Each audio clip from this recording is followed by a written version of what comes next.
Movie Club podcast. My name's Dan Hughes, and with me, as always, is Mr. Lee Sargent. Hello, Lee. Hello, Dan. How's it going? It's not going bad. It's not going bad at all. Okay. I'm pepped up on 2 litres of Diet Coke and 2 pints of beer. So Good. I'm both stimulated and relaxed. I thought you were giving up Diet Coke, though. Yeah. Yeah. The problem with addictions, Lee, is that they are hard to quit, I'm afraid. Oh no, I understand this. I'm not. No, I'm not. You'll notice, Dan, that I'm wearing a T-shirt which has something printed on the front of it. Now, I am as, Blue. as you are the anyway. boy band Blue. Yeah, that's right. Very excited about that. Now, so I used to have principles about not wearing shirts with things printed on the front, unless they were specifically from a film or a television show, and it was the prop. It wasn't just like a logo or something like that. Now, this shirt is actually a prop replica, except it's got the sleeves on it. So this doesn't really count because this is from Firefly. But I have taken to wearing shirts with just splash graphics or whatever the hell, like motorbikes and shit like that, because it was just too hard. Like, you'd go past like the shop and they'd have like a shirt, you'd go, that's a nice design, and principles are they're tiring some days. You were a man of principle, and now you're a sellout. You're just a sellout, Lee. I am. I have a shirt with some sort of garage on it. I don't know. I've never been to that garage. I have no affiliation with that garage. I don't feel strongly about the garage. I don't even know where the garage is. So it's one of those things. So I'm not going to pick on you too much for the Diet Coke. No, I've got a logo T-shirt on as well. Batman. I know. Yeah. Yeah. We do that. But you wouldn't catch me selling out like that and kind of compromising my principles for free. No. No. What Dan is holding up for those listening at home, and I actually, in saying that, a visual reference to my T-shirt probably wasn't the greatest for the podcast, is he's holding up his Wii U, is it? Yeah, Wii U, I think it's called. Yeah. Yeah. The next generation Nintendo gaming system, so good that they have to give it away to Dan. So good they have to give it away to people who weren't even expecting to get it. Someone Exactly. emailed me and said, "Do you fancy reviewing the Lego game?" And I went, "Yeah, I like Lego games. You know, I like Lego games, Lee, and I like Lego." So I thought, "Yeah, I'm aware of your Lego." That'd be fantastic." And then I knock on the door, and this massive parcel comes, and it's not only full of Lego kits and Lego rubbers and Lego key rings, but also a Wii U. Well, that's dangerous. Well, apart from the Wii U side isn't dangerous. Well, I mean, they've given you the tools to play the game, so Yeah, fair enough. Well, yeah, I didn't realise it only came on a Wii U, but yeah. Well, there you go. But all the Lego, like sending you the Lego packs at the same time, that's dangerous as far as I'm concerned, because you could be reviewing it saying, well, the game was okay, but I got this really cool real-life Lego thing. Yeah, which is much better. And it was so much better than playing this virtual shit. Yeah. Yeah, go on. Well, mentioning Lego games, I saw the trailer for, and I think I shared it on the Facebook page, for the Lego Marvel game. Oh, yeah. Have you seen that yet? No, I haven't seen that yet. No, it looks good. It looks really fantastic. It sounds good. I haven't seen it, so I don't know. Well, so it's got like the scenes they were showing was the Hulk fighting the Abomination and Iron Man, and of course it's not the Avengers, so they can actually have all the characters. So Spider-Man's there and stuff like that. So it's not like it's an issue with licensing or anything. So that's kind of cool. So I'm actually looking forward to that, even though I haven't finished Batman 2 yet. We've talked about this. I'm pretty certain it was disappointing. Yeah, we have talked about Batman 2. I thought it was disappointing because I don't like the way you get between adventures, and mine crashed halfway through, so we haven't picked it up again because it really disappointed me. Not on the Wii U, though. Not on the Wii U. Didn't crash on the Wii. I haven't played it on the Wii U. Ding! Okay, so while we're selling out, Dan, I don't mean this in a mean way at all. You've lost a lot of weight in the last several months and such years or whatever. Last 4 years I've lost a lot of weight. I put some on recently, but that's neither here nor there. Okay. But but it would be safe to say that you enjoy your snacks. I like snacks. You do. I do. You're a purveyor of snacks. You're you're an expert at snack. If I had to go to someone and say, Dan, I need advice on snacks, I'd go to you because you look like a gentleman who knows his way around snacks. As do I. I'm not discounting my own knowledge. Yeah, I'm not sure. That I know. If we're starting a club for snackers, I'd go to you, and I'd be the treasurer. Don't get me wrong. I'm not. You know, not only am I a fan of snacks, I'm also the treasurer of the snack association. So I found a snack in my local supermarket, which I don't know if it's made it to the UK, or I don't know if it's made anywhere else. And I wanted to run it past you because it makes some very big claims on the packaging, Dan. So I've got the chips here. Oh, that disappoints me. I was looking forward to frozen pasta then. But go on, carry on. No, I can't carry that stuff around. That freaks everyone out. Okay, so for everyone at home, what I'm holding up is something called Popcorners. Which is a snappy title, and particularly if you're not watching, I can actually popcorn is in large capitals, and then is actually in smaller large capitals. So it's popcorn which I like. Yes, that's very clever. Now they have registered, trademarked the sentence, "the new shape of popcorn." The new shape of popcorn. They have, because people had problems with popcorn before. I was sick of that old shape of popcorn. I've said it before. Popcorn. Oh fuck! Yeah, round popcorn again. God, ball-shaped popcorn. Yeah. How many problems? Take it away. Yeah. How many problems have you had with round popcorn? I mean, honestly, when do people learn? Now, so to read kind of their spiel here, and again, this is I will point out to everyone that I am not getting some sort of some sweet popcorners money. Popcorners have not contacted me and said, Lee, we know you like snacks. Would you like to discuss popcorners on air? They haven't done that. So, have you not? They contacted me and then they gave me a free Xbox. Is that not happening to you? To enjoy your popcorners. Yeah. No, they don't need to. They don't need to, Dan. They sell themselves because, as I say, I mean, it's the new shape of popcorn. They're gluten-free. They have no preservatives, no artificial colours, no artificial flavours, which I'm disappointed by. No actual nutrients, but still. Yeah, I know. Well, that's it. Now, popcorners are the delicious, and that's in italics. I'm not sure what they're trying to say there, but anyway, the popcorners are the delicious new snack with the snap of a chip and the same wholesome goodness as popcorn.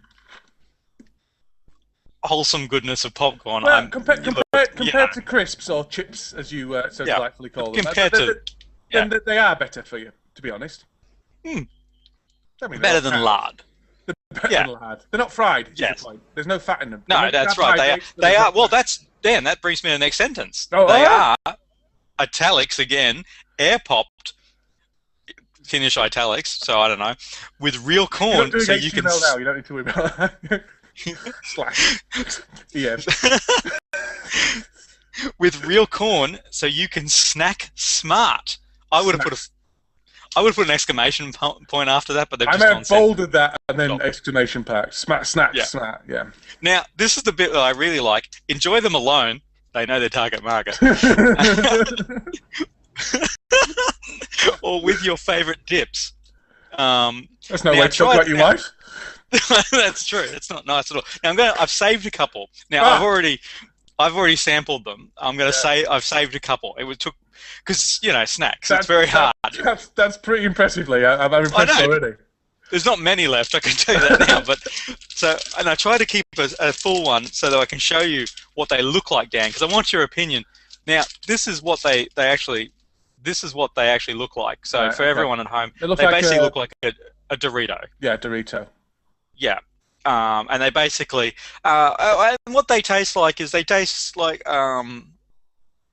hard to explain what they taste like. They don't really taste like popcorn. The flavour I had was butter, but you can also get sea salt, cheesy jalapeno, white cheddar.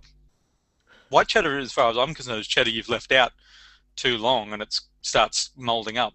So I can't imagine that doesn't taste nice. Or caramel. That's for the women. Oh, is it? Yeah, well, I didn't say that, is it? Yeah, you're not allowed to eat that. That's for people who need something sweet. They do. Yeah. That's for people who are dieting and feel the need for something sweet. They do that. We've got this thing called Snacker Jacks. I don't know if you have those over there. They're basically No, no. popcorn biscuits, and they come in caramel, and they're revolting, but they're for women who can't do without chocolate. Now, do you want to see me eat one? Because I'm. Misogynistically. Do you want me to try eating and explain what it tastes like? Or I would rather you ate an X-Men gummy, but yes. no, I threw them out. Yeah, well, that makes no difference. I want you rummaging in that tip. Okay, But, well, I'm putting them back because I'm not eating because it's breakfast here and it's really early. Oh And no, you can't dangle that in front of people. Oh. Just because I brought up the X-Men gummies. God, you're so was turning my stomach a little bit thinking about them. X-Men gummies. Oh, I think I picked out a bigger one now. Okay, so eating this for breakfast because I haven't eaten anything. I'm drinking my coffee. So this experiment because I know you're a man of science, snack science. You've seen my porridge video. I have. So this is with coffee and without eating anything in the morning. So Is it salty? no, it's really gross. Well, But only gross because it's morning. No, they're not salty. It's kind of like that fake butter flavour. You know, like, and then it's like a corn chip, but really like a puffy one, like a corn chip that's gone into one of the, which is allergic to peanuts, and it's touched a peanut.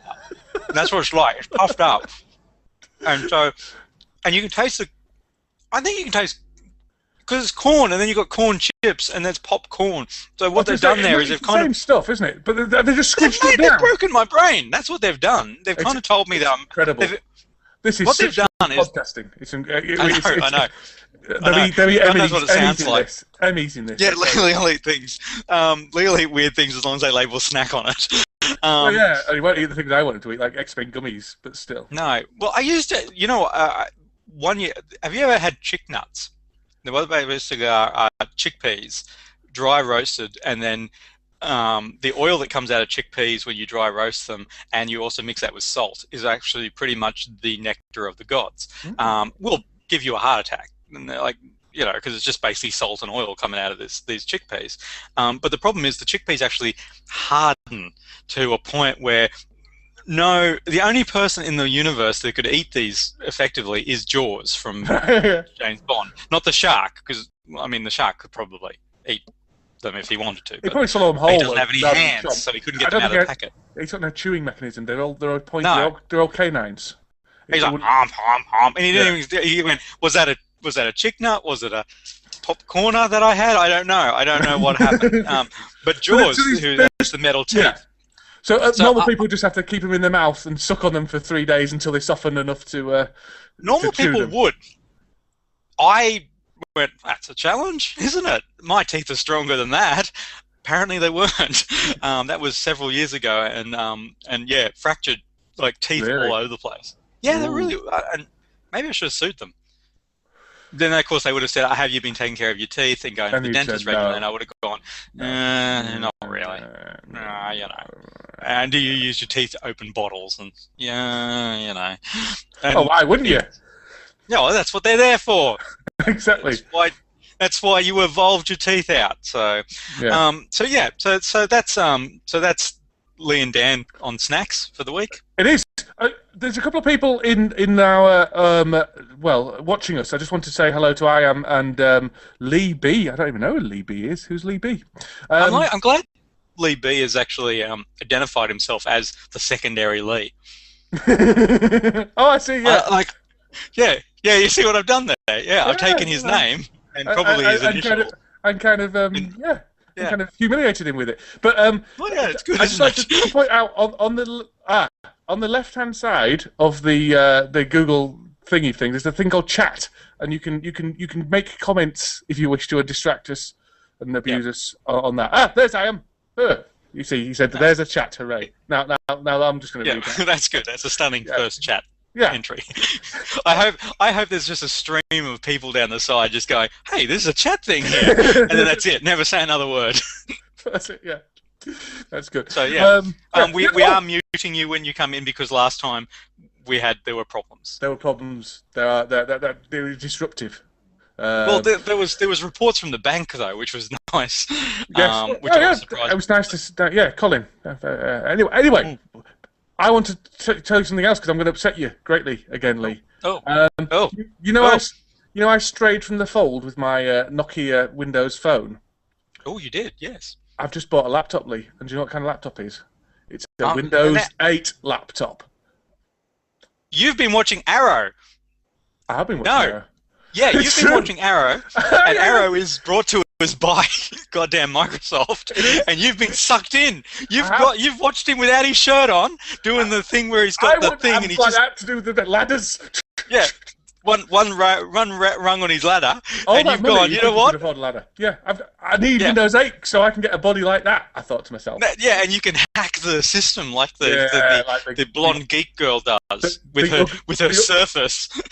The ugly geek girl. Oh, she's so ugly because she wears glasses and has a ponytail. She does. She's such an ugly duckling, isn't she? She is. She's hideous. Poor thing. Hideous. Oh, well, I know. I'm sick. I'm so sick of shows that are sponsored by Microsoft making geeks out to be these chud-like people who no one wants to talk to. Exactly. God, she is foul. She is foul. Yeah. I like it when Dick. She's not really. She's very. She's not attractive. really. Yeah. Oh yeah, that's it. We should be doing the wink. She can't act, but she looks very but, nice. but then that doesn't make her alone on Arrow, does it? No, but it's a damn good show. I'll have you know. That is a. You know what I damn like fine about show. Arrow? I like the detective on Arrow. Tracy and I've still got Tracy watching the show. The dad of we watch it almost just for him because he is the worst actor that you have ever found. Like he is like Days of Our Lives worse. Like the scowls that he does on his face completely don't match the scene. It's like, and he does that, and it's like, yeah, and I love him. I don't get me wrong. I think he's the only cop in the city. It's his job to go to everything, and he just has the weirdest expressions, and he can't act. Or he can. That's the thing. He's just going, you know what? I think this guy's a bag of cats, and I'm just going to do that. So you never know what expression I'm going to do. The thing is, I just got stock footage. He died about 12 years ago, and I just got stock footage of him pulling faces. Go. It's been CGI. I hate you, Oliver Queen. Yeah. There's a lot of that. The thing I love about Arrow, though, is the complete moral bizarreness.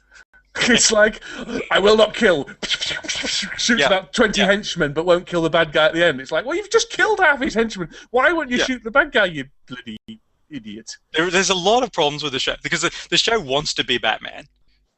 Like what it is, and in fairness, they're from the same world. That's fine, but it's like the producers of the show went, what character can we get the license for? We really want Batman. We'll give you the Green Arrow. But to be fair, the Green Arrow was created as a Batman clone anyway, I'm sure. I mean, he had these trick arrows and stuff like that. That's very true. Now, one of my problems with the show is his mask or lack of mask. To me, it's like the costume designer went, okay, and make sure when we put his mask on that you've put makeup underneath it so it doesn't look like a Gumby. And then they got to set and they went, oh, mask, shit, we didn't make one of those. Well, we've already got him made up.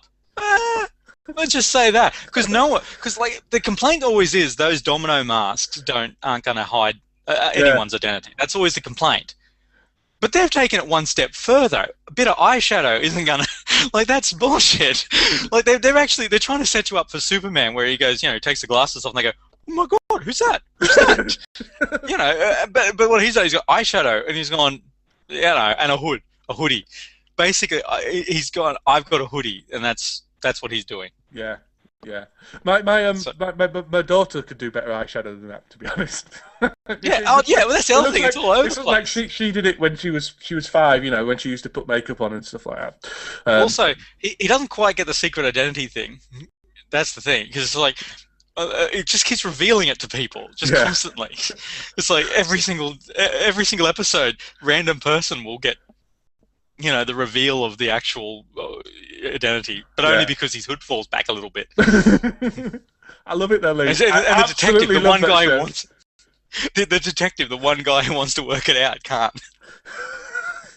It's an awesome show, Lee. Awesome. I know, I love it. Don't get me wrong. As I say, it's the only show that it's the only loser show that I get Tracy to still watch, and even she does question it. I don't know why. Like, I don't understand. I'm not questioning it, not out loud anyway, because she'll sit there and I don't know why I'm watching this. I'll be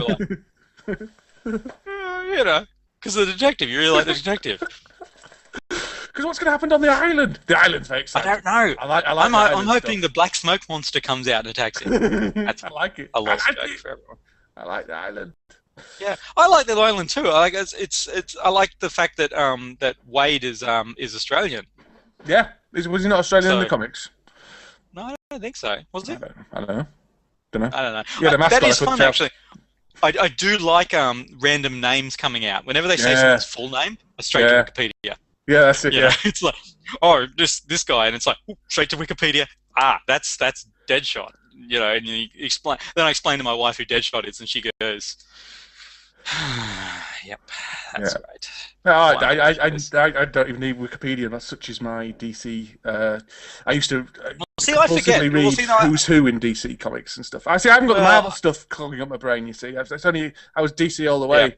Throughout my I got the Huntress straight away. I got the Huntress, and I'm like, oh my god, it's the Huntress! And then she put the mask on, and I'm like, she puts a mask on, yet the idiot who is who's a mentor apparently can't put a mask on. He's got a hood. I mean, it's just, I don't know. No, and they still don't have his name. Like he's still the hood, and it's like, why have you?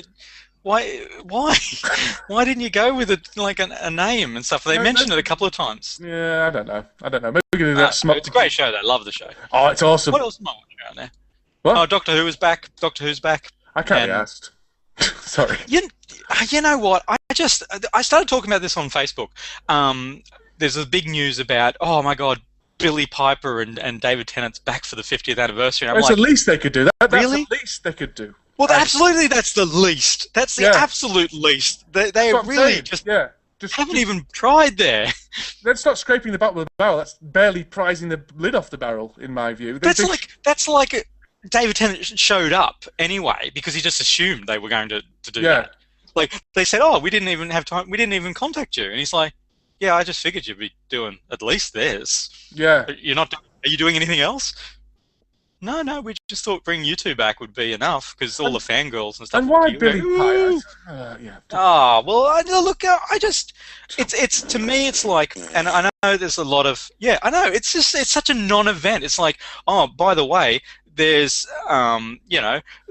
this is the 50th anniversary, but please ignore the first, 45 years of the show, because the show only started, restarted with Christopher Eccleston. So, it really irritates me. And it probably stems a lot from the fact that I really don't enjoy the newcomers to Doctor who suddenly are massive Doctor Who experts because they're aware of the last 5 years and that's it. So, yeah. Yeah, it pisses me off. I think, well, I've had problems with Doctor Who all the time. I felt all the showrunners haven't been really up to the job of look, I don't know. I think, Sorry, keep going. I think they've been good at, as I said, they've been very George Lucas-y, as in they're good at the initial ideas, but I don't like the plot arcs they've done. I don't like the over-dependence on one certain thing. River Song was very exciting, and then a little less exciting, and then,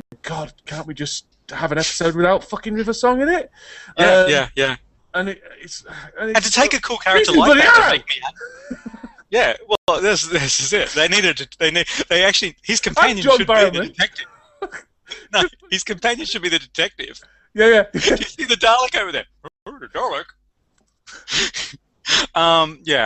It's I don't know. I just find it lazy personally. I just think because Tom Baker is actually really because they asked him, they interviewed at Tom Baker and they said, "Are you coming back for the 50th anniversary?" And he's like, "Oh yeah."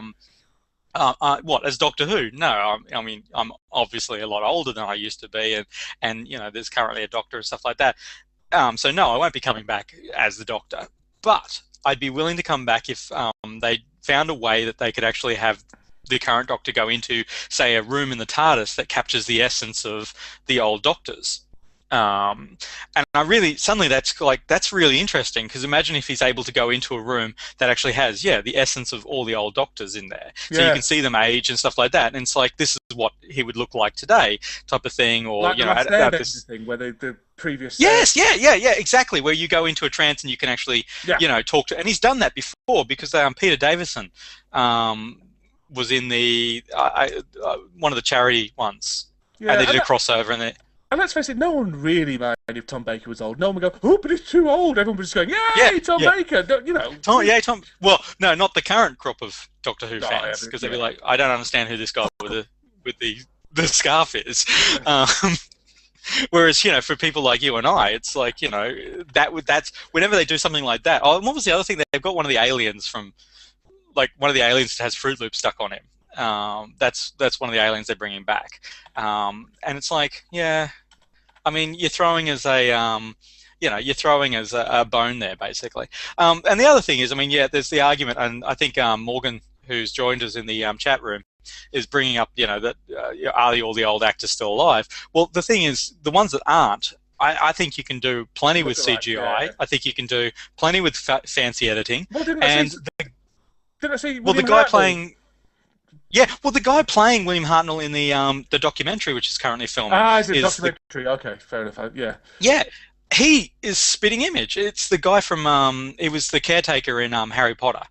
He's playing William Hartnell, and he looks amazing. So I would accept that. I don't have a problem with that.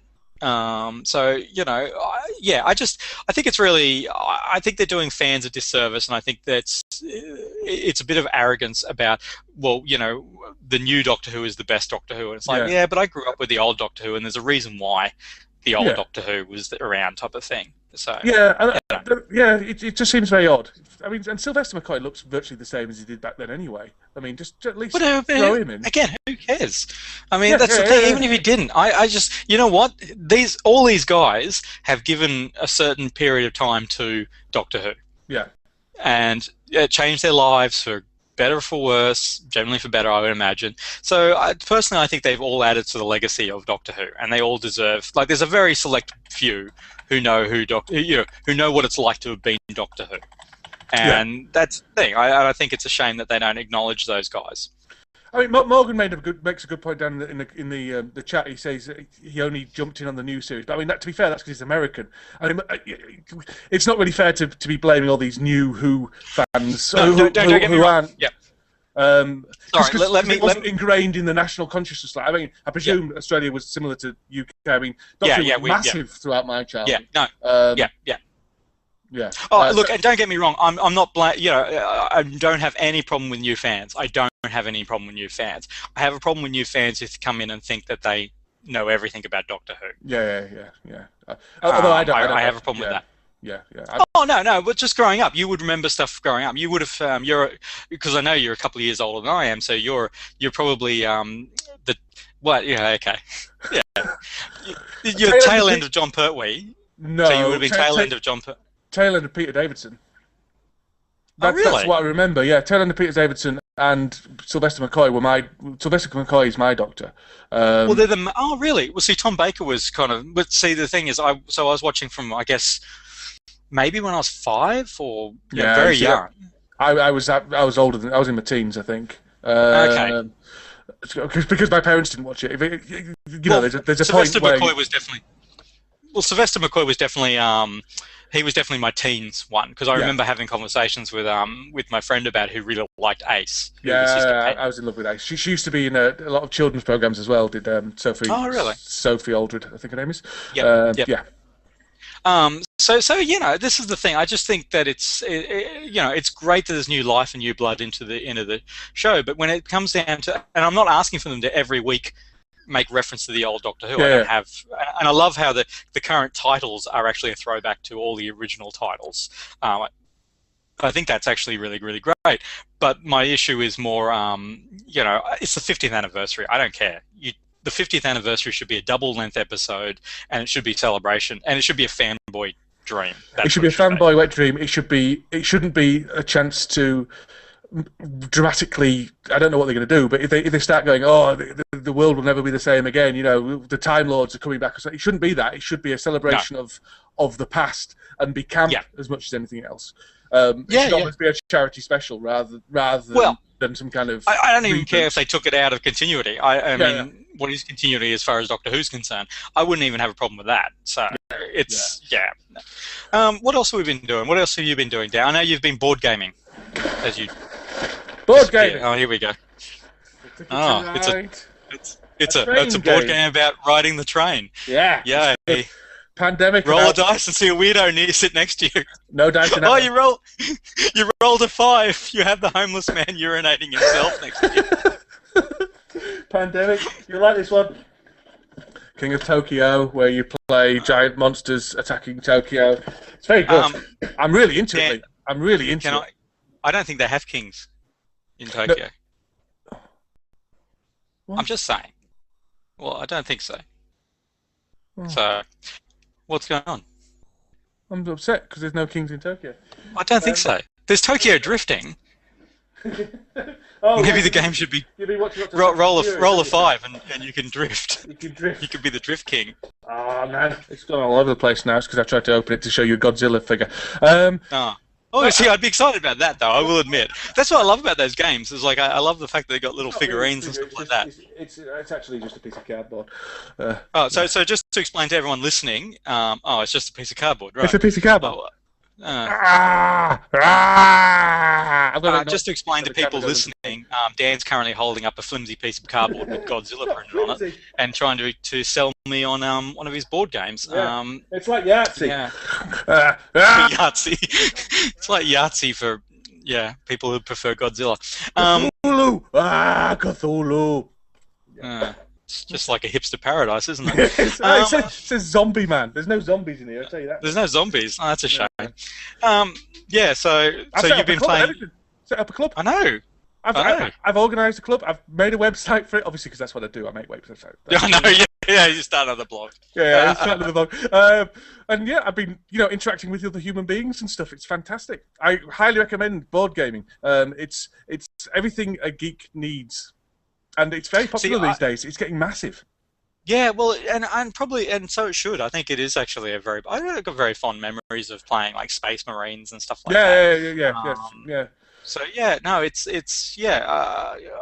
no, I agree. I think it's a really, really great thing. I think if I had friends or I could stand people, that'd be something I'd be totally into. But I can't really stand people, and Yeah.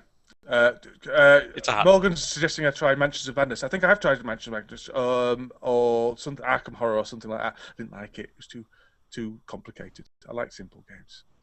Yeah. Whereas I like video games. You like video games, which is even simpler. What? Yes. Well, that's right. So what have I? What else have you been doing, Dan? Apart from your board games? Been on holiday.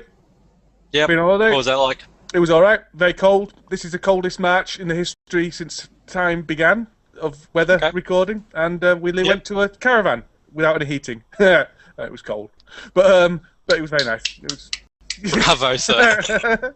We booked it as well when it was snowing. We thought, the snow will have cleared up next week. Let's go on an impulsive holiday to the north of England. So we went as far north as you could without getting to Scotland. Because I'm not a huge kind of beach going person. Mainly because I've seen yours, and so a foot of water and the shark will come out. And then I saw that sand shark film trailer. Well, I saw the trailer. I didn't watch the film. No fear there. So sharks coming out of the sand. So I'm like, okay, well that's just mental now. I can't do that. And it's like But when it's really, really hot, people flock to the beach, and it's never kind of. I know the salty water that you can go get into, which will cool you down, but the sand itself is bloody hot. So you go out there and it's amplifying the heat, and I don't know. I don't kind of get it. Give me air conditioning and a board game, and a board game to play on my own. Exactly, a solitaire board game. Yeah. Or just. Solitaire, greatest invention ever for people like me. Actually, that frozen pasta stuff. Okay, so just to explain to everyone what the frozen pasta reference is. Last night, I found in the supermarket bag, and it says frozen pasta on the front. And I'm like, that should work actually. And I was like reading it, and it's all it is you literally just tip the contents of this packet into a pan, and just defrost it in the pan, and voila, pasta. And it's like genius to me, to be fair. Well, I think brilliant considering how easy it is to make pasta. It just seems like they've just gone, nah, bugger it. It's even easier. And I'm like, this is going to taste awful. And I said to Trace, hey, I got a dinner solution for us because we hate dinner. It's like every night it's like, oh, we're going to have tonight. Oh, yeah. God, I don't care. You should try it with two kids who don't like the same things as each other. That'd be genius. And one vegetarian in the house. That's what it's like with poor Trace. It's like, she goes, what do you want? Nothing. And she's like, do you want some grilled tofu type of stuff? No, not because I hate tofu, but because I don't know. I just hate dinners. I'll take the pill or the drink thing. I'm happy to, like, once science goes, you know what? No more eating. Here's a pill, like in 2001. Enjoy. I'm just, that's cool. I'll do that. But yeah. So anyway, we open up. Here's a bag which just says instant dinner basically. So I'm like, wow, the future we're living here, and we got it home, and like I'm opening it up, and it's like the pasta's there, but then there's like pasta sauce in buttons. Like chocolate buttons you get. They call them something technical. They look like kind of elephant dung. No, they're quite big. Yeah. They're about the size of they're about the size of frozen pasta sauce buttons. Yeah, if that helps. Like your eyeball, size of your eyeball. I don't know. Well, slice of it anyway. I've got nothing. Yeah, see Dan's showing. That's about right. Yeah. Okay. It's all out of focus. It's all gone all out of focus. So what happened was, I opened the packet, and there it is. And it was quite confronting for me because I wasn't quite sure what to expect when I opened the packet. I thought literally it was just going to find a ball of pasta with sauce around it, snap frozen, like someone just tipped a bowl in there. So I wasn't expecting these kind of droplets and blah, blah, blah. And I tell you what, it came out okay. Oh, it was actually... Good story, man. Good story. What I liked about it, it's a weird story. There was a reason why I was telling the story, was because on the front of the packet it goes, pasta for two. So what they've basically done there is, in one sentence they've kind of summed up, pasta for childless couples who are losers. There you go. Yeah. Who refuse to cook even something as simple as pasta. Knock yourselves out. And so that's what, and unfortunately that's what I like about the supermarket now is now it's got self-checkouts, so you don't have the judgmental 12-year-old behind the counter going, yep, soup for one, loser. So. I like that as well, because the minimum of social interaction when I'm not getting paid for it is better. Yeah. No, 100%. So there you go. I'm not sure how we got onto the pasta, so perhaps Morgan just said it was a terrible story, but... How rude. Hey, Lee. What else I got to do? I don't know. I got nothing else. I need the toilet, Lee. What am I going to do? What we're going to do now we're doing live recording. Okay, while you go to the toilet, let's turn everyone else on, and we can open it up to the floor. Are you able to do that? I don't know. Okay, I think you have to do it, actually. Yeah. Okay, I'll have a go before I go to the toilet. Hang on. So there's Ian. There's Ian. Hang on. And here's Morgan. There's Morgan. And hopefully everyone... Oh, I've muted Lee B. I'm unmuted. See, and there's Ian with his microphone ready to go for a change. Yep. Right, I'm going to the toilet. So, guys, I think we should just sit here awkwardly in silence. Yeah, I think you mentioned something of not showing Dan's butt crack again. Look, I didn't bring it up. I was going to bring it up, but I'm embarrassed for him. I know he was embarrassed by this because he did not intend for our full audience to see as much of his butt crack as we wound up seeing. And I wanted to actually advertise this podcast as 99.9% less Dan butt crack, but I can't promise that because you've got to see where it's got to go. So yeah, it's scary. Well, yeah, I know. So what have you been doing, Geekish? Because you're the only one I can hear right now. So yeah, I'm not sure what the Morgan's problem is, but I can't hear him. Okay. Watching Arrow and Supernatural. Yeah. So how does Arrow translate to someone living in Dutchland? Well, I like it, but my brother mentioned how it was so much like Batman, and a second after that you came up with two. Or you mentioned it. Well, And that's it. I mean, that's. really small details, like the bank robbery. And he said, "Well, that's basically a copy from the Batman story where these jokers with masks they rob a bank." And then one guy bugs out because he's all sorrowful about it. Well, that's basically one of the Batman stories. Yeah. So this is a direct copy. Yeah, Dan's leaving for the toilet. It's just kind of throwing me out now. So Okay. that's kind of. Oh, he's back. I'm back. Well, Yeah. we heard from Ayam was telling us about what he thought of Arrow. So. Oh, right. Okay. Yeah, it's, Boring as usual. Yeah, of Yeah. course it is. Yeah. okay, mute him. Get him out. I'm going to mute him. He's still on the video, but I've muted him. Right. Lee B. He's not doing anything. Look at him. He's just sitting there. I think he's just because I've he's just embarrassed him. irritated. Yeah. I think he's Yeah. left. Okay. What? Oh yeah. Let's talk about a film that we might have watched. Okay. Stunning podcast for everyone. Yeah. Yeah. That's the problem with doing a Can't see live that. broad. Sorry, just telling Morgan I can't see whatever he's holding up. Go on. Okay. This is the problem. I mean, this is the problem with doing a live broadcast. Is obviously where, maybe if you stop drinking so much during the broadcast, you don't seem. I drank my coffee and that's it. What are you having there? Alcohol. I'm having alcohol. Tanglefoot, legendary Tanglefoot beer. I don't know. It's quite nice. Is it legendary? Morgan's having something as well. It's very nice actually. Yeah. But, Okay, yes. cool. Yeah. Now, so we watched this film. Look at that. So just showing that I had purchased said film. So for everyone at home, I'm actually holding up the DVD cover of The Last Boy Scout with the tagline, "The goal is to survive." Wow. I think that's in reference to the fact that Damon Wayans' character used to play football, and football weighs heavily in the movie. In the movie. It's witty. Yeah. It's clever. Yeah, it's not exactly relevant though. It's not. That makes it sound a bit like Hard Target. Yeah, does it? Oh, it does too. Yeah, that would work twice. Yeah, maybe they had it left over. Yeah. They also have on the cover. You can see kind of just here, and I'm just pointing to on the cover for those at home listening. There's like a whole paragraph of text, which is their other tagline, which is they're two fallen heroes up against the gambling syndicate in pro sports. Everyone had counted them out, but they're about to get back in the game. Wow. It's not catchy. It makes me want to watch it again. It's not catchy, is it? No. Like, it's not like, yeah, in space no one can hear you scream. It's not, No, it doesn't kind of roll off the tongue. Kids aren't wearing that in their shirts. Kids aren't getting into that at all. So, yeah. What do you think to it, Lee? I remember loving this film. Absolutely loving this film when I was 16. Absolutely one of my favourite films. Thought it was incredibly witty. I thought it was one of the most exciting films. Completely underrated, I thought. It was fantastic.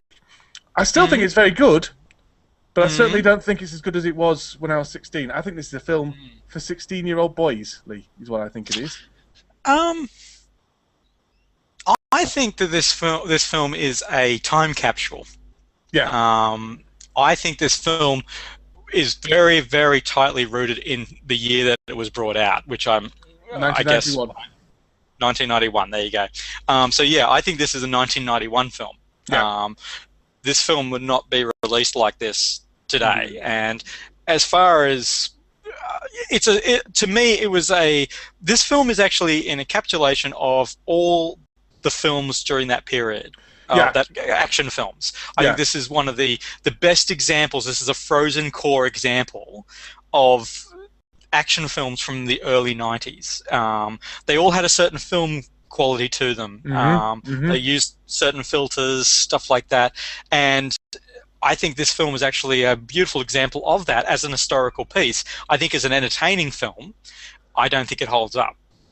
I think that there are many bits which I still love. I still found very entertaining, but hey, hello, Jeff. But it felt like it just felt like, I don't know, the boxes were being ticked too obviously. Oh, well, the thing is, there's a whole bunch of Bruce Willisisms. Yeah. If that's a word, in there, which basically talk about, which is basically just him wisecracking. Does he mention goat cheese pizza in this one, or is that? Yeah, he does. Yeah. He mentions it that's Hawk as well, but yeah. Yeah, that's it, and I think he actually mentions it. Was it in Pulp Fiction that he mentions it, or he could well do? I don't know. It may have been actually. Pulp Fiction may have been his obsession with Captain Kangaroo. Right. So it became like a standard for Bruce Willis. He started to say these were going to be his "I'll be backs." Yeah. And at that stage, I guess that's what they kind of thought they needed, because it works so well for Arnold Schwarzenegger. Yeah.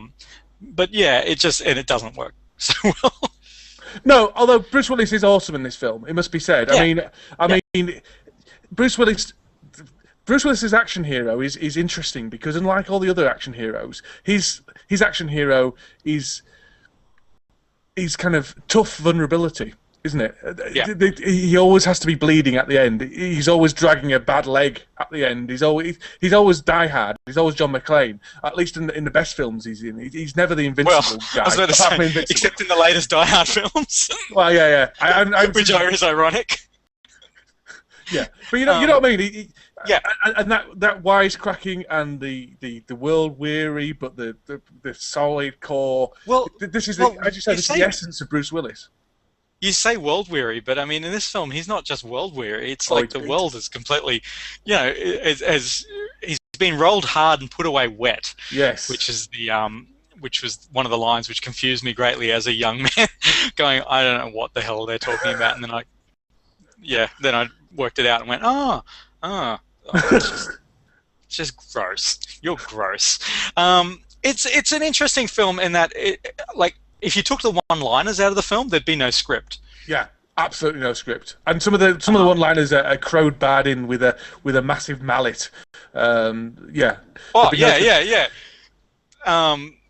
But there are other bits which I love the scenes where he's in the nightclub or something, and he's doing the traditional "I don't get your crazy" music type of thing, which is ironic now because it's Prince that he's listening to, and it's like, Prince is now kind of, well, even then he was classic, so I don't really, it's like, but the whole thing about I'll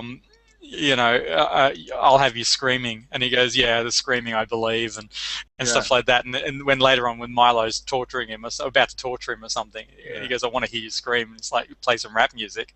I love those scenes. I think they're great, and I think that whole kind of Bruce Willis persona is very clever. It's this old man kind of wrapped up in a Bruce Willis body type of thing. Yeah. Our introduction to him, where he gets the dead squirrel thrown on him by those kids. I mean, one of those kids has got the greatest scream ever in a film. It just stands out. So, I highly recommend go watch it, because it's like this kid screams at such a level that I'm certain chipmunks could hear him, and that's it. It's really one of my. I perhaps shouldn't be sharing this, but that's one of my son's reoccurring neuroses. Is that he's very worried that he screams like a girl, and he's repeatedly worried about it to make sense. Do I scream like a girl, Dad? It's like no. Really? Yeah. He has that conversation with you about whether he screams like a girl. Yeah, that's interesting. Yeah. But, you have to be careful with that. Yeah. Because you one day you're just going to throw it, don't scream like a girl, and that'll ruin him for the rest of his life. Therapy for the rest of his life. But yeah. No, I think above all else, and we started off quite negative, and I would like to point out I did enjoy this film, and I would watch it again, next week. To be honest, there was a lot of good moments. Yeah, I think I would. I would probably wait. Yeah, I don't know. I enjoyed it. But it is very much a time capsule, and they don't make him like this anymore. And I'm not entirely sure it's a bad thing that they don't make him like this anymore. But certainly, it was very pleasant to watch, and very enjoyable to watch. We talk about the script is nothing but one-liners, and this at the time was the highest purchased script in the history of filmmaking. It went for $1.75 million, I think, to Shane Black, which was a massive record. In fact, it's the first time it broke the $1 million record for the purchase of a script. Got beaten about 2 months later by Basic Instinct, but still. And there was a lot of hype around this film, and then it kind of flopped, really. I think it did well in... It flopped massive. The only way I found out about this film was on video. It did well in the video market. Yeah, It was one that kind of recouped its money in the rental market. It was a big rental. I mean, this was around the time of rental as well. You know, when everyone had when everyone had a VCR, but not everyone bought video, so it was a big rental kind of. I actually thing. worked in a video store when this came out on video. So, and it was massive. So yeah, and that's the thing. It was, to me, it always felt like just a made for TV or made for video film. It never felt like a big budget Hollywood film at all. It just didn't have that feel to me. But then in saying that, I felt that about I think Die Hard 2 and Predator 2, and there was a couple of other films that came out at the same time where they were Ghostbusters 2 actually. They all had a certain, it's not digital obviously, but there was a certain film quality about them that I think the industry moved to a certain lighting or some sort of film quality, and it just felt cheap. Ghostbusters 2, when you look at Ghostbusters 2 compared to Ghostbusters 1, Ghostbusters 2 has a distinct cheap feel about it, and it's to do with the music, it's to do with the film quality, and it's not a cheap film. It wasn't a cheap film at all. But you compare that to some of its contemporaries, and this is how I felt about this film. I disagree. I disagree. If you look at some of the cinematography in this film, I agree with you about Ghostbusters 2. I know exactly what you're saying, but some of the cinematography, I mean, the opening scene, the very opening scene, with the rain, on the football pitch was really quite artistic. Definitely. And don't get me wrong. I'm not. It's not so much the shots, and that's the thing I want to make very clear. The filmmaking itself. I'm actually talking about the physical product. The actual physical film style, but the film product they actually use, the type of film that they actually used, and the lighting that they used. I actually felt that there was a period in the early 90s, late 80s, where they moved to some sort of, and someone who's really into like a film geek might be able to back me up on this, or maybe able to say no, you're completely wrong, and that's fine. I'll wear that. But I always had a distinct feel that there was a range of A-class films that actually were produced using different types of film that gave it a B grade or a C grade kind of feel to it. And I feel this movie was one of those films. And as I say, I think Predator 2 and Die Hard 2 both suffered from the same effect for me. It was just purely in film quality. And that's, as I say, it still stands up. I mean, watch this on DVD, up on the big screen. It's a well-shot film in that, because it also the director was the same director. It's Tony Scott who did Top Gun. So it's not like it's a director who, it wasn't an A-grade director. It's an A-grade director basically. Tony Scott made his kind of breakthrough in advertising, and you can definitely see that advertising sheen on this. You can see the very much surface level stuff. I mean, as I say, the opening scene with the guy shooting himself on the football pitch in the rain is awesomely shot, but it's very much shot as if it was a music video or something like that, and that definitely. Then it goes straight to a very it's almost sepia thing with Bruce Willis in the car. It's quite a superficial film, as you say. The plot is one-liners. The characters are one-liners. I mean, I think really, I was always very surprised that Damon Wayans never did much. I know he's done a lot, but this was his biggest film, wasn't it? Apart from maybe Scary Movie, all that kind of shit. But the comedies, he went on to do comedies and stuff like that. So. But he wasn't an action star again, and I thought he handled himself quite well. I thought he handled himself quite well against Bruce Willis. I thought they complemented each other very well, and I'd have been very happy to see a sequel to this. To be honest, because they wanted to work together and all that kind of stuff. I think they could have. Do you think this is like a raw version of Bad Boys? Would you give this as the equivalent to, like, Bad Boys? I know in Bad Boys it's two African Americans doing the buddy comedy, but this had a feel to that. To me, it was like I don't know, and maybe it's just buddy comedy, buddy kind of cop kind of trope, I guess. But I certainly felt this was like without this film, maybe Bad Boys wasn't wouldn't have been made the way it was made, or something like that. Possibly. To be honest, I'm not that familiar with Bad Boys. I know I should be, but I think I've only watched it once, so I couldn't say. But yeah, I'm guessing so. I don't know. I mean, I think I think Bad Boys. I think the whole genre of a buddy cop thing was tailing out. I mean, they were watching Lethal Weapon was on the screen. Did you notice in the background during one of the things, which is obviously the epitome of a buddy cop movie, and this was very much in that genre. And I think by the end of the '90s, we lost the buddy cop thing, and I think that's a shame. That, as I said that before, with Running Scared, it's one of my favourite genres, which is why I like the period so much.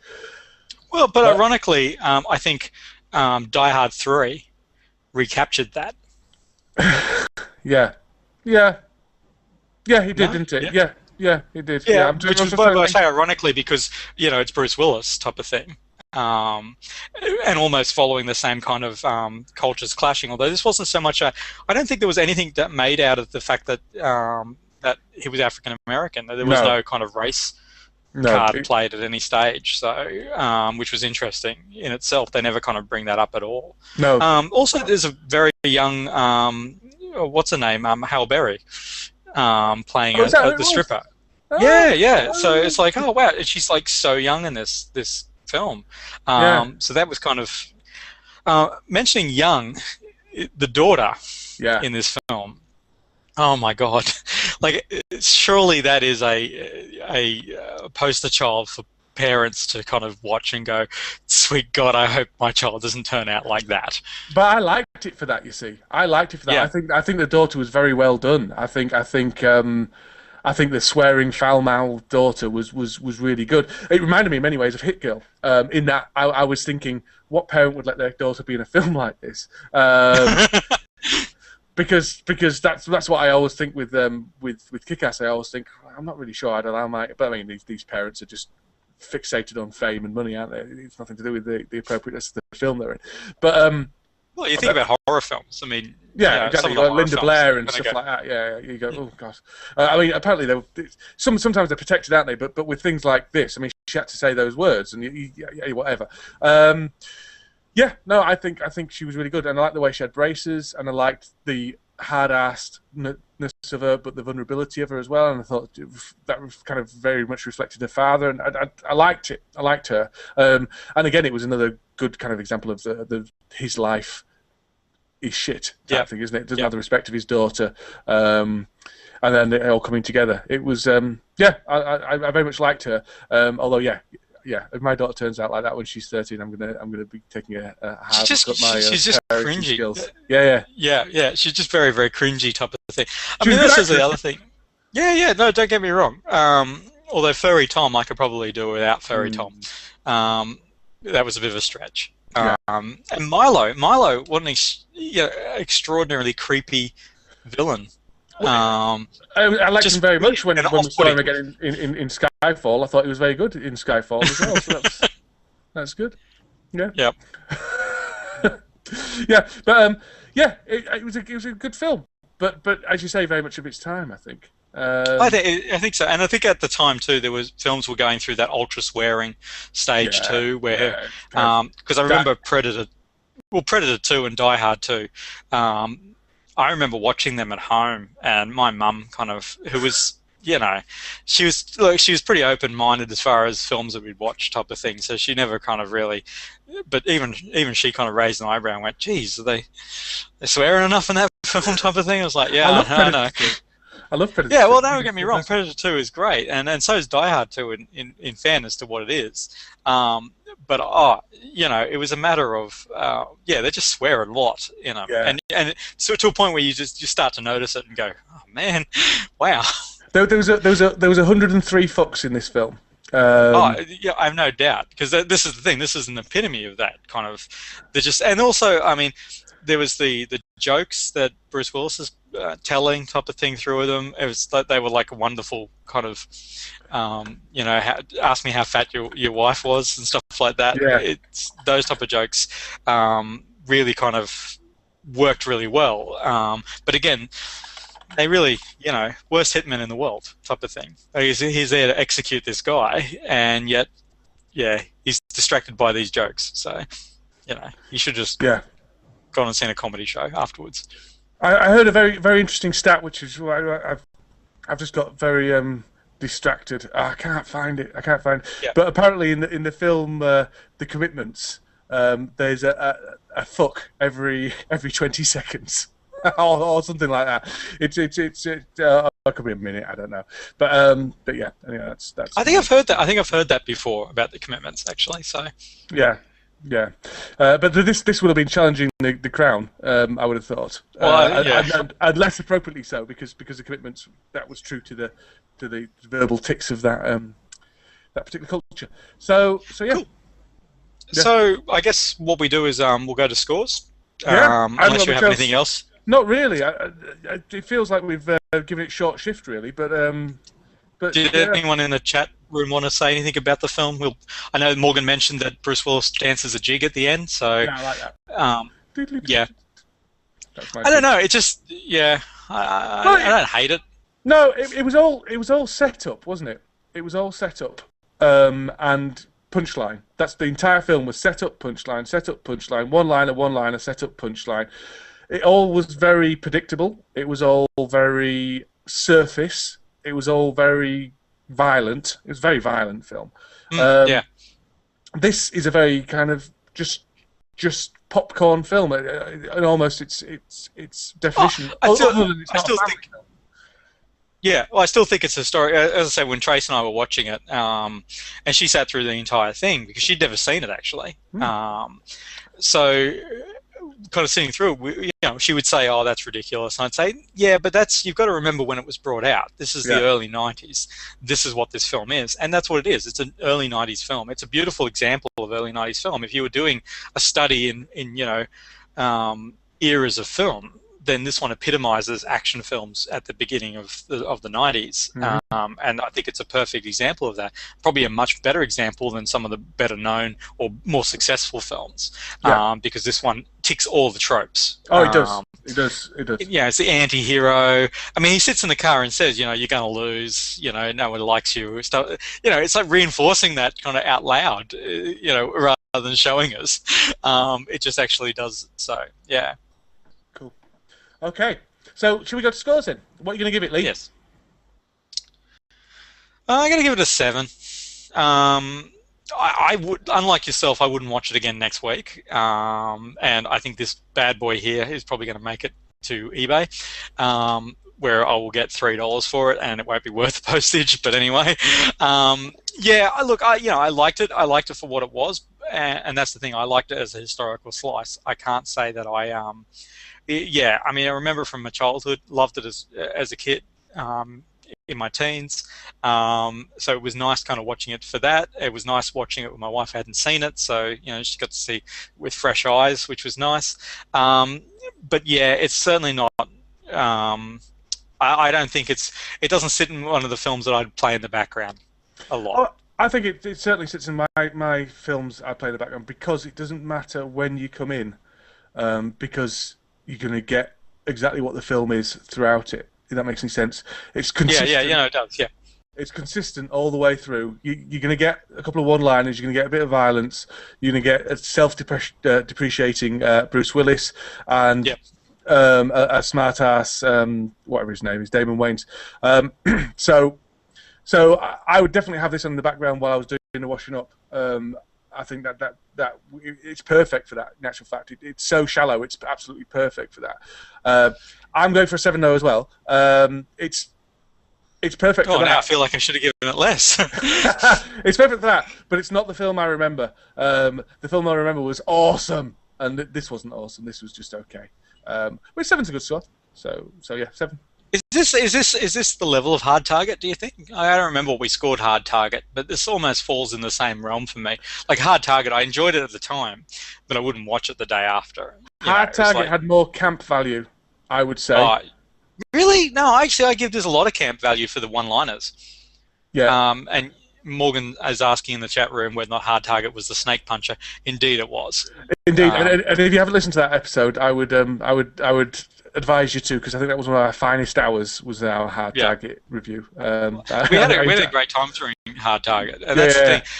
That's what I liked about it. He describes Hard Target as a Tuesday night movie, which is I don't know. I give it. I understand what he's saying there. But this is interesting because I meant to mention this at the start because I've recently just did a marathon of all the Fast and the Furious films. Hooray! Yeah. That's where this sits. That is where this sits. There you go. Yeah, I don't know. I think some of the Fast and the Furious films probably sit above this, but probably not Tokyo Drift. Although I do love Tokyo Drift for what it is. We're making lots of There you go. So Tokyo Drift was kind of funny because I'm very excited about Fast and the Furious 6, Fast 6. I'm awesomely excited about it. I'm so glad I saw Fast and Furious 5 in the cinema. I'm just so glad that I took that chance on an unknown kid. That's it with The Rock. Mentioning films that I'm going to see, I'm actually in a couple of hours. We'll be going and seeing Jurassic Park in 3D. Now, I'm not so much excited about the 3D aspect, but I am excited about watching Jurassic Park on the big screen again. Yeah, fair enough. I had the chance to see Ghostbusters on the big screen on Friday night, but I didn't do that because, well, I kind of tossed up and said, I don't really want to go out and hang out with kids and people and stuff, so I'll stay at home. Yeah. I've been to cinema for ages. It's been one of the reasons the Mid-Mo Club suffered a little bit recently. Is I've slightly been quite apathetic towards pop culture, but I'm getting more into the swing of it again now. But there's nothing I really fancy seeing. Although I'm sure there would be good stuff out there. It's been Oscar season as well, so Oscar season. Oscar season, yeah. They don't bring anything out in Oscar season. It's always just not worth watching anyway. Films. It's like all these important films. So yeah. Okay, cool. Well, we've discussed it previously. We don't like to put in promises because we break them. We previously promised that we would do a Bruce Willis double header. Now we didn't tell you what Bruce Willis films we were going to watch, but I had talked to Dan about it. We were going to watch obviously this one, which worked out well. And we were actually going to watch Striking Distance, which is another Bruce Willis film from this era, and Coast Guard movie. Yeah, which made being a Coast Guard.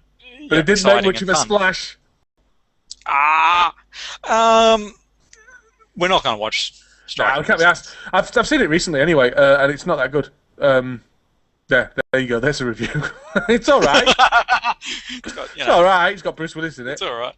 Well, it's got Bruce Willis in it, and the painter from Murphy Brown. So, spoiler alert: he's actually the guy who's killing people. I can't remember it. I saw it, but I can't remember it. It was another one of those films which it's actually. It's actually equivalent to this to some degree. It was it was big, but it wasn't big, and it just, I don't know, it just didn't go anywhere. I wouldn't say it was equivalent to this.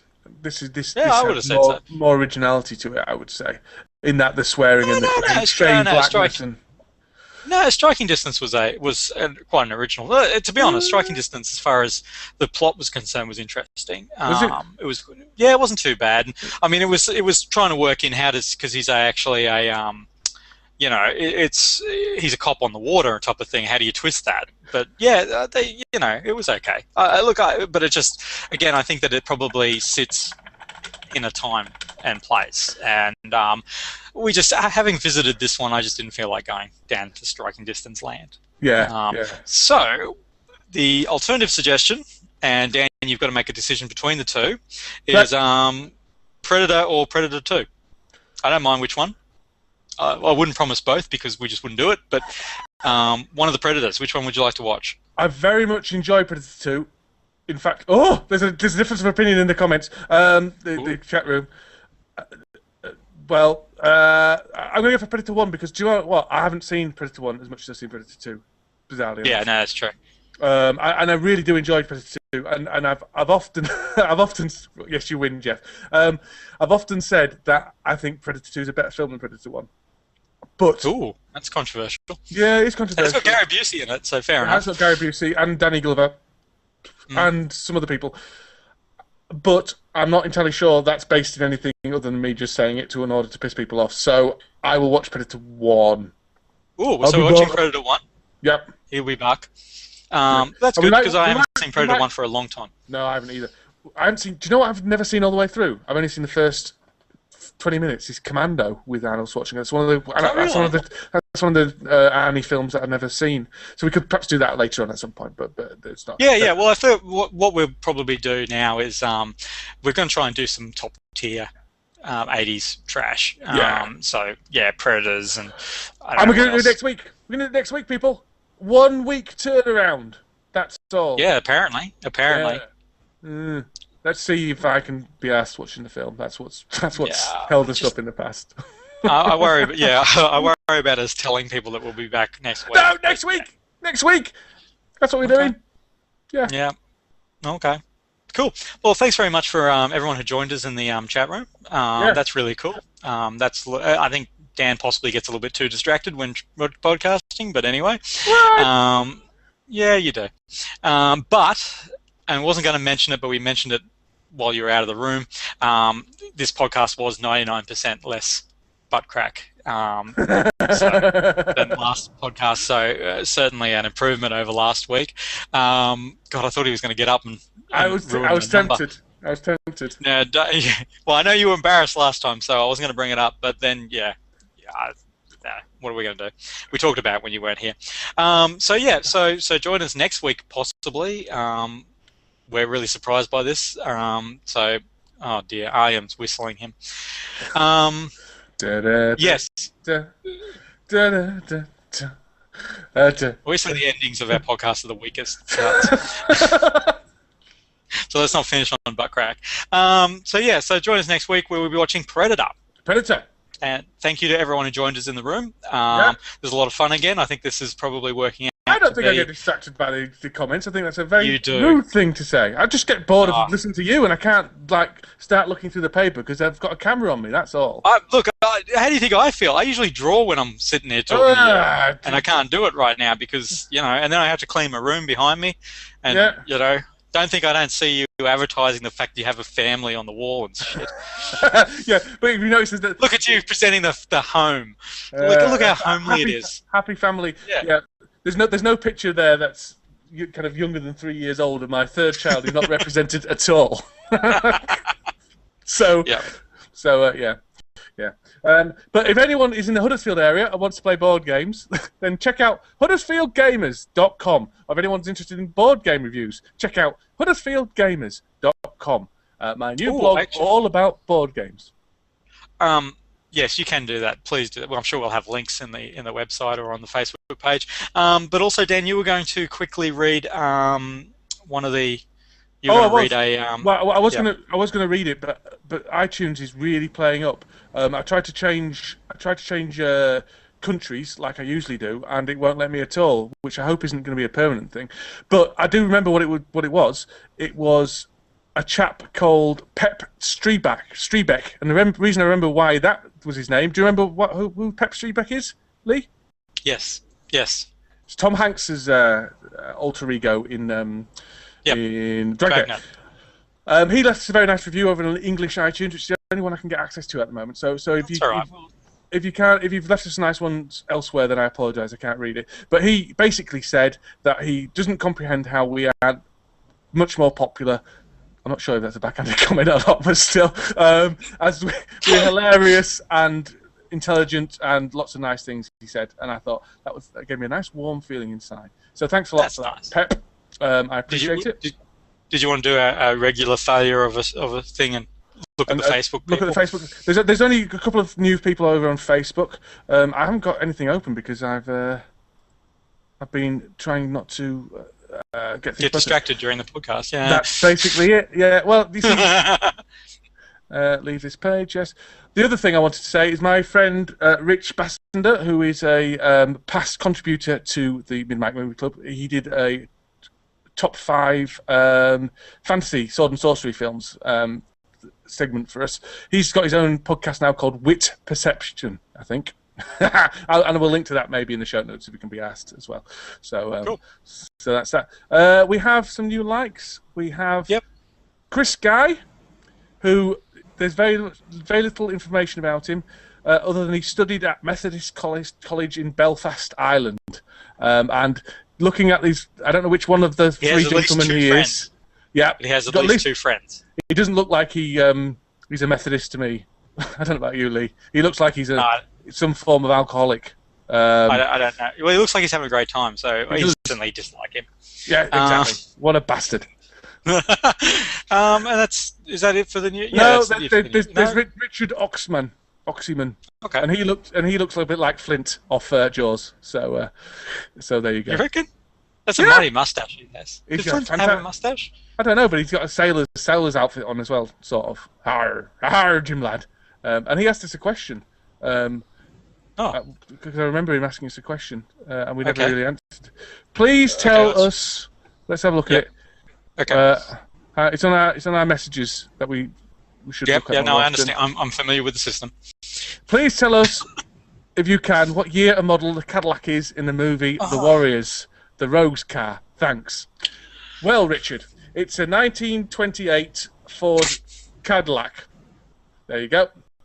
We had this conversation on the podcast. We did. Because you said it was the Ecto 1, and I explained that it was not the Ecto 1. Yeah. But other than that, I don't know. I can't remember. Listen to that podcast. If it's you didn't really know either. You looked it up, didn't you? Yeah. Can we listen to our old podcast? What's the state of the website? Have you sorted it out? You're allowed to listen to old you're allowed to listen to old podcasts. There's no one stopping you. Okay, what's happening right now is we are bringing them over slowly. But you could, if you are desperate to listen to a particular one, you can listen to it online. You just can't download it at this stage, if we haven't gotten to it yet. But I'm working my way through them. So if you go to the midmoclub.com website, you can be able to listen to them online, but you can't download it. Is that correct? Yeah, that's right. Yeah. Right. There's a master list. Is that right? Is that where they go? Yes, and it's being built. So, yeah. Right. Do you ever visit our website? This is the problem. I do occasionally visit it, but since it went all weird and movie postery, it suddenly kind of switches into stuff that I'm sure we did a lot further away. If that makes any sense. As in, we've got a lot more podcasts and there's more movie posters, surely. No, am I wrong? Yes, yeah. As I'm sorry, we're moving into that. So as we do it, they get added. So yeah, cool. Yes. Okay. So that's us for this week. Thanks very much for joining us. The audio podcast will obviously be up and running in, I guess, 3 or 4 days. 3 or 4 days. But this will be live on our YouTube channel, which has been really great because we've had quite a few people subscribe to it. Well, quite a few people as far as, I think we're in double digits, which is exciting for us. But we did have more than 100 views of the video, which is puts us in the top 50%. Yeah. We got 150 now, have we? Okay, cool. So that puts us in the top 50%. So we're just above average, which is nice. Yeah. Just come on, guys, let's break that million mark. Yeah. Let's Gangnam style this. Yeah, let's go viral. Come on, you can do it. Just keep pressing watch. Keep pressing watch. That's all we ask. Yeah. I don't know if it actually counts multiple views, but I don't know. Just have a go. I don't know. Maybe it does. Have a go. I'm sure it does. Yeah. Yeah. Do it. Yeah. So yeah. Lovely. So hopefully we're back next week. Predator. I'm already regretting that. Yep. Yeah. And I'm going to watch Predator this afternoon.